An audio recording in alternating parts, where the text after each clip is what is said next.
Hello everyone, welcome back to Algebra 1 with Miss Betsy. Today we are going to be working in section 3.7 of our text. It's on page 107.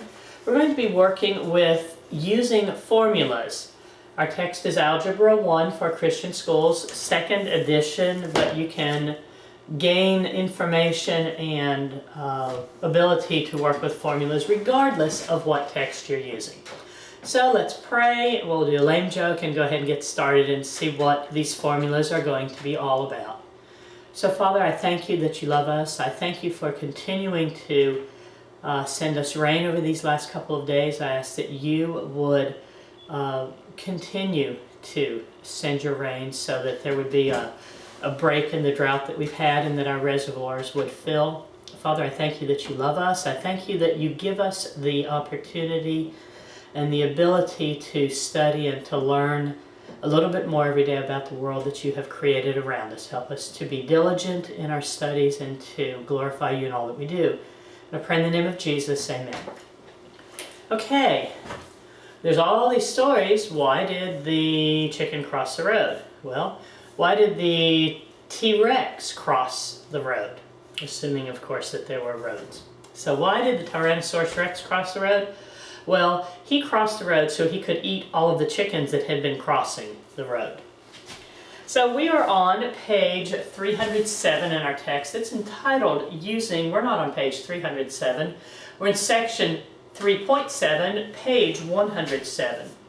And let me read this little story at the beginning. When Ahmed dives, he feels additional pressure on his ears above normal atmospheric pressure. Maybe he's diving for pearls. Near the surface, he feels less pressure than when he dives for pearls. Underwater, the amount of additional pressure, P, in pounds per square inch, or PSI, depends upon the height, H, or depth of the water. The relationship is shown in the formula P is equal to 0.433H. Pressure is equal to 0.433H. And where H is going to be the depth of the water. Diving to a depth of 20 feet, he feels 0.433 times 20, or 0.433 times the depth of 20, he's going to feel an additional pressure of 8.66 psi.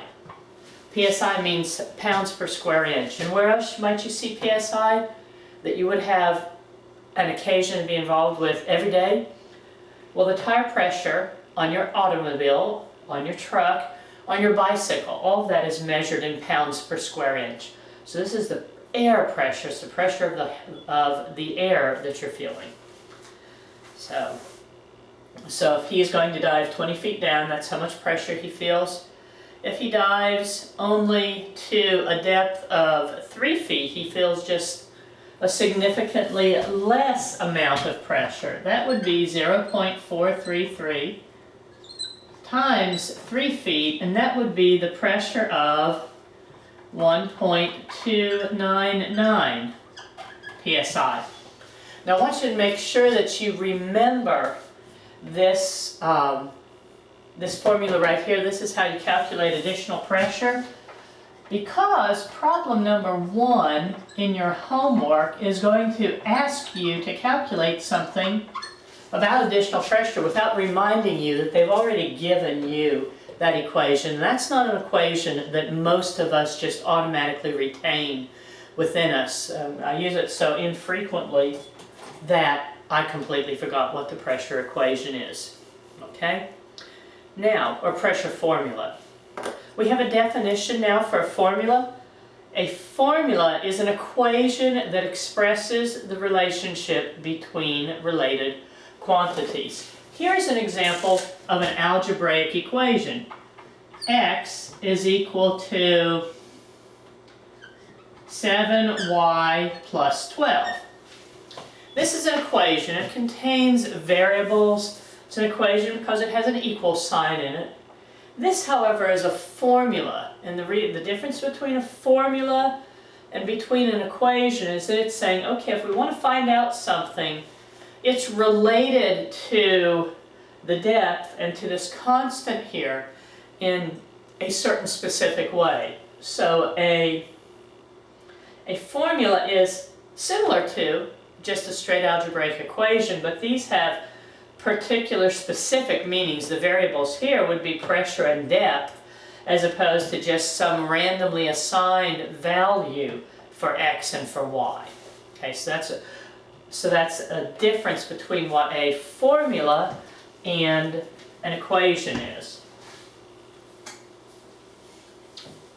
Another place that you're going to use, well, one place that you're going to use formulas all of the time is in your math classes. Obviously is not what I meant to say that either. You're going to be using those formulas all of the time in science classes. You use it with the metric system. You use it when you are converting temperatures from the system that we use. We use the English system of measurement. We use feet, miles, inches, gallons, quarts, pounds, degrees Fahrenheit. But in the scientific world, they use metric system. They use meters, kilometers, liters, kilograms, degrees Celsius. And I will tell you right now, it's totally possible that my tongue's going to slip and I'm going to say degrees centigrade. You have degrees F, which is Fahrenheit. And you have degrees Celsius. So here you have degrees Fahrenheit, and here you have degrees Celsius. When I was growing up, Fahrenheit is very much a German spelling. Celsius, we call that centigrade, so you might still see centigrade somewhere. And I can almost guarantee at some time I'm going to slip and say degrees centigrade because that's just what I was used to. So if we think of temperature of water when it boils, if you know what that boiling point of water is, you know it's 212 degrees Fahrenheit. That's the temperature at which water boils, and 32 degrees Fahrenheit is the temperature in the English system at which water freezes. In Celsius, it boils at 100 degrees and it freezes at 0 degrees, so that you see that already you're looking for some sort of a systematic, regular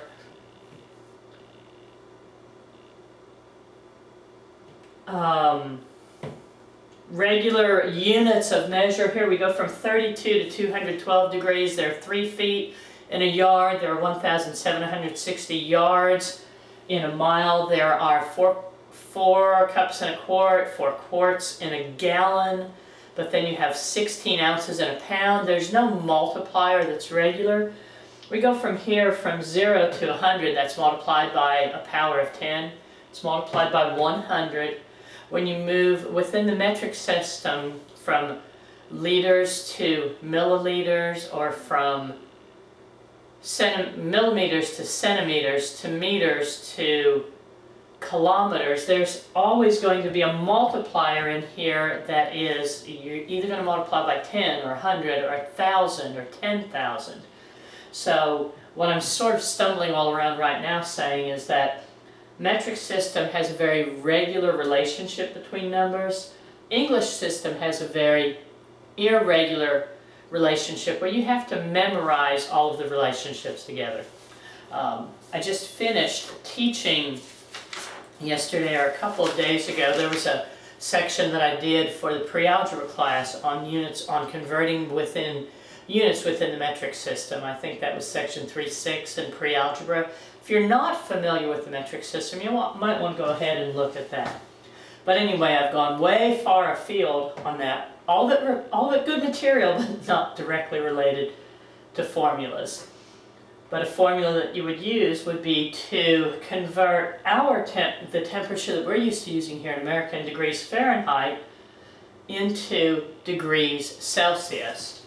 You know, we very, very frequently get temperatures of 100 degrees down here or a little bit higher in Texas, and they're going to say, okay, if the temperature is 102 degrees today in Fahrenheit, how many degrees is that in Celsius? And there is a formula that you use to convert from Fahrenheit to Celsius. And if you're making a measurement, as our example is here in class, in our book, you're going to be working in chemistry class, maybe in biology, but typically chemistry or physics class, and you're going to be making measurements in the metric system.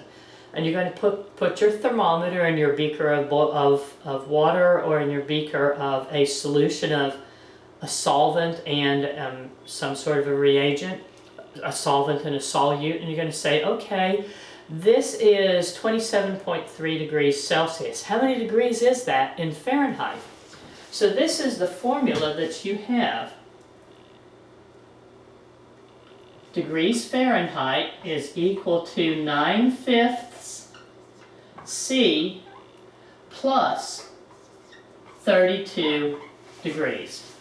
So if you have degrees given to you in I think I said centigrade. You have degrees given to you in Celsius, and you want to know how many degrees Fahrenheit that is.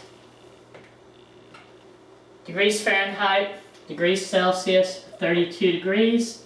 I'm just going to remove those little 2 degrees because that's what we're talking about. This is what her problem says here. Sarah found that the temperature of the chemicals in her experiment registered 35 degrees C. She's using that metric thermometer that is going to, of course, use metric units, which is degrees Celsius. But she has been told that she had to make sure her mix of ingredients was at least 100 degrees Fahrenheit. How is she going to be able to know if it's 100 degrees Fahrenheit? Her thermometer only measures in degrees Celsius. So this, then, is why formulas very, very nice to have. We want to know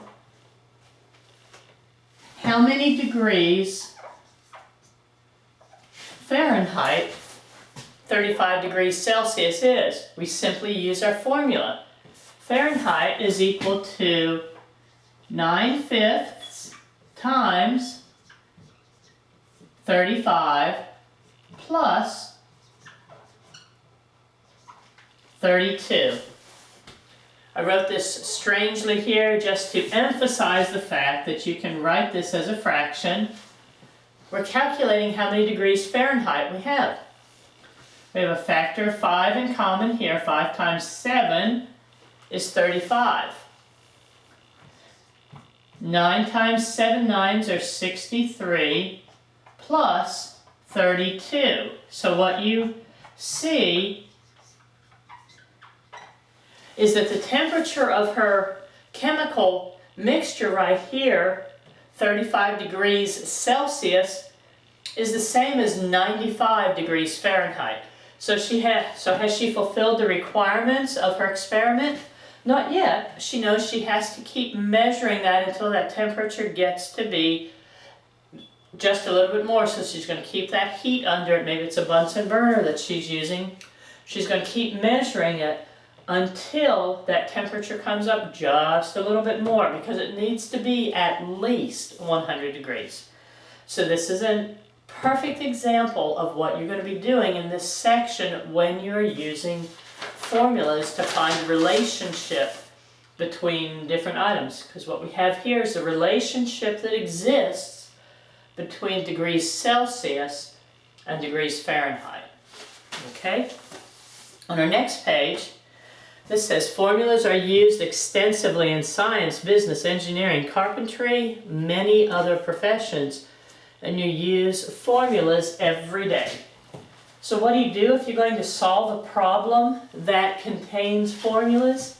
Well, the best way to memorize formulas, to where you can easily say, that the formula to find degrees Fahrenheit is 9/5 times the degrees Celsius plus 32 degrees is every time you write the problem down, you write the correct formula. This is a part of your work that you're showing me. You write it out. Before you make any substitutions, write the correct formula. Second, substitute given values for the variables in the formula.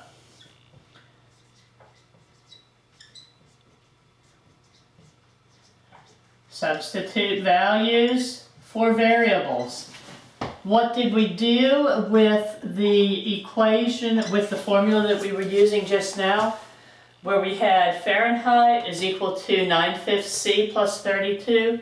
We had that value of 35 degrees that we substituted in for the C. So that's what you're doing. Substitute values for the variable or the variables, however many variables you have. Finally, just evaluate the expression.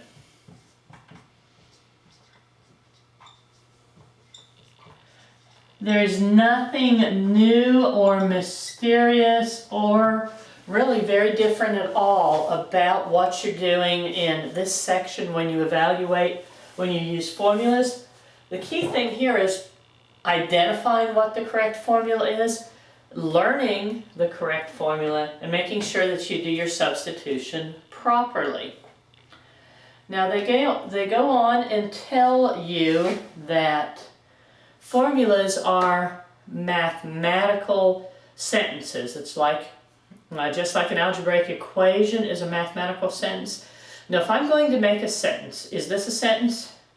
The fat cat. No. What about the fat cat ate the rat? I'm just so creative. I know you're just in stitches. The fat cat ate the rat. It's a sentence, and what made it a sentence is you had a subject, cat, and you had a verb, ate. You know, the fat cat tells what the subject is about. The rat tells what he ate. But the main building blocks of that sentence is the cat ate. You have to have a verb.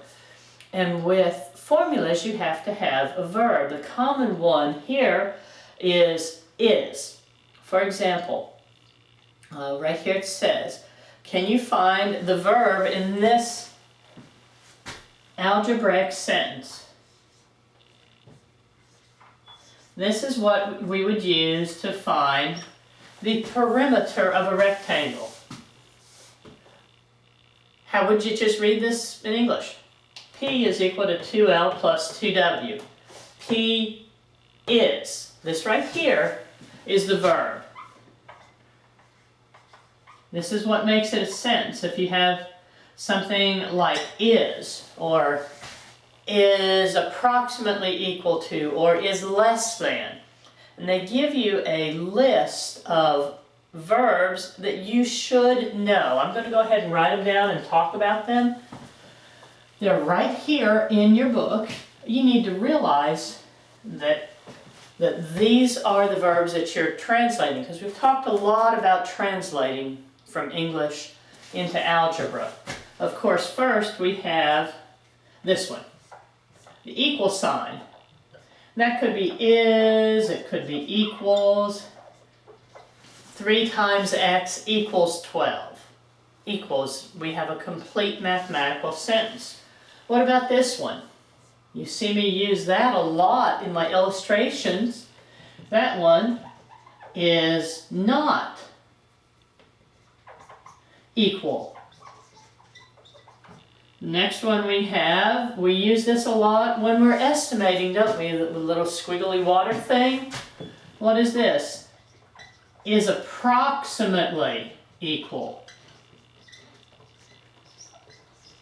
It's an estimation. Our next one, this goes back to 2.1 maybe, where we were talking about sets and set notation. We have this right here is a subset of we have this one here is an element of.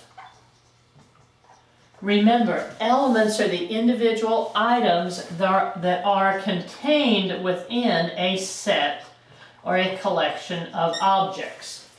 This A right here would be the set that contains the elements 1, 2, 3, and 4. B right here, which is a set that contains the elements 2 and 4, we would say that B is a subset of A. The sets have to have the braces around them, remember? Okay, now we have is a subset of. What happens if we slash it? Put that crossbar through it? Yeah, of course. Well, this says, is that an element of? This is not an element of. Slash this one is not a subset of. Let's see what else we have here. Greater than, less than, less than, greater than, less than or equal to, greater than or equal to. All of these are examples of verbs that give us a complete equation or a complete inequality, a complete math sentence that we're going to be able to use to find a specific value. Let's see, they give us 3 formulas here that you should know. And I just gave you the one for pressure. Pressure is equal to 0.433 times H, where height is actually the depth of the water. You get the height because your pressure changes when you go up very high altitude. That's where the altitude sickness comes from. And it's because the pressure that's exerted on you by gravity differs. Okay. They want you to know for a rectangle, this formula is how you find the perimeter. The perimeter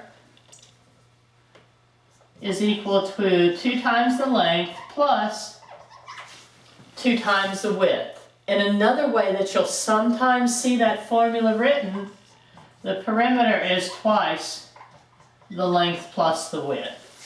Whichever one of these makes sense to you, these are formulas to find the perimeter of a rectangle. If we wanted to find the perimeter of a square, well, we talked about the length and width of a rectangle because they're different. It's not the same on each side. A square, however, the dimensions are the same on all 4 sides of it. So the perimeter of a square is just 4 times the length of a side of the square. Now, they want you to know this perimeter of a circle. And that would be, when I said perimeter, perimeter is the outside edge of something. It's whereas if you were an ant walking around it. We don't really talk about the perimeter of a circle, even though that's what we mean. It's the outside of it. We call that the circumference of a circle.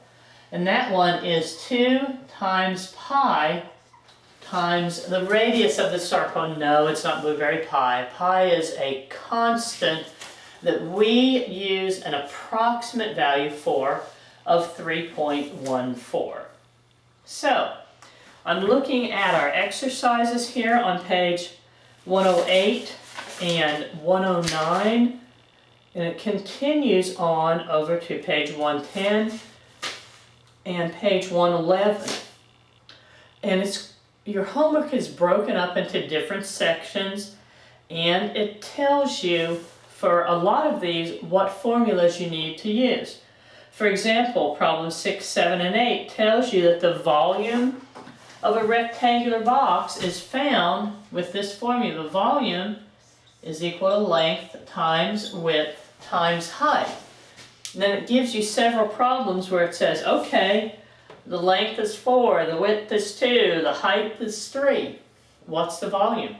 What are you going to do? You're going to substitute in, this is actually problem number 6 of your homework. You're going to say that the volume is equal to a length of 4 times a width of 2 times a height of 5. 5 times 2 is 10, times 4 is 40. The volume is 40 units, or 4 times 2 is 8, times 5 is 40. But what did we have? The length was 4 inches, width was 2 inches, height was 5 inches. You have inches times inches times inches, so what you have are inches used as a factor 3 times, or cubic inches. So the volume of a cube, of a rectangular, with dimensions 4 times 2 times 5, has a volume of 40 cubic inches. So that was example number 6. And then on problems number 11 through 13, it tells you R is equal to XP, and then it tells you what that formula means. I have no idea what that is because I don't deal with revenue and economics. So let's see what we have. R is equal to XP, and here you are going to use an X because it's a specific variable. This is revenue, which is the income that you get in a business. Revenue is equal to the number of items sold times the price per item.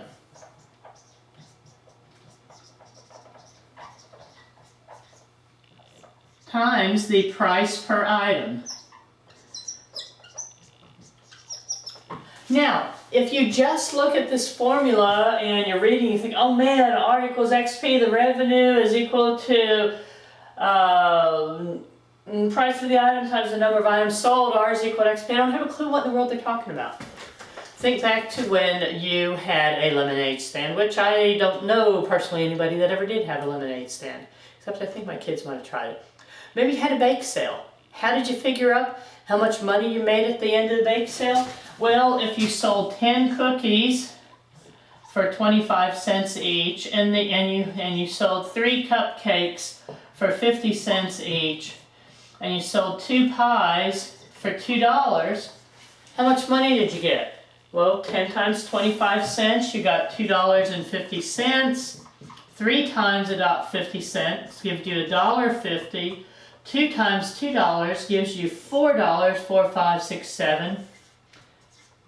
This $8 right here, this was your total revenue. All revenue is how much money did you bring in.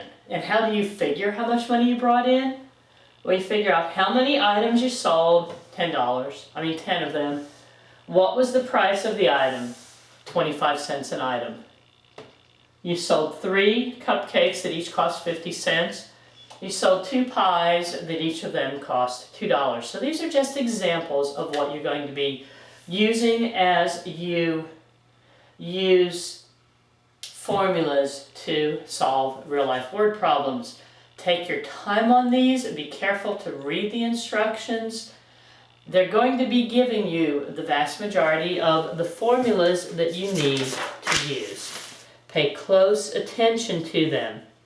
Also pay specific attention to gross pay, net pay. There are exercises on that beginning on page 110 at problem number 17.